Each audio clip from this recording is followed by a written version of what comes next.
नमस्कार, माझं नाव जय रमेश कदम. मला एव्हियनचा त्रास होता. ऑगस्टपासून मला हा त्रास डिटेक्ट झाला आहे. तर मला डॉक्टरांनी ऑपरेशनसाठी सांगितलं होतं. पण मला ऑपरेशनसाठी जायचं नव्हतं म्हणून मी सर्च करत होतो की आयुर्वेदिक हॉस्पिटल कुठे आहे. तर मला फेसबुकवरती पारस क्लिनिक ठाणे हा ॲड्रेस भेटला. तेव्हा मी तिथे कॉन्टॅक्ट केला. तर त्यांनी मला येऊन भेटायला सांगितलं. मी कन्सल्ट केलं. त्यांनी मला अप्रोच केलं इथे ट्रीटमेंट घेण्यासाठी. तर मी जानेवारीपासून मी ट्रीटमेंट घेतोय.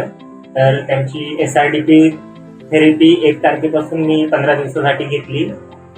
तर आतापर्यंत मला 6 महिने झाले इथे ट्रीटमेंट घेऊन, आणि त्यामध्ये फिजिओ सेशन वगैरे होते. आणि आतापर्यंत मला बऱ्यापैकी पहिल्यापेक्षा आराम झालेला आहे. आणि जवळपास 80-85% मला फरक पडला आहे. थँक्यू.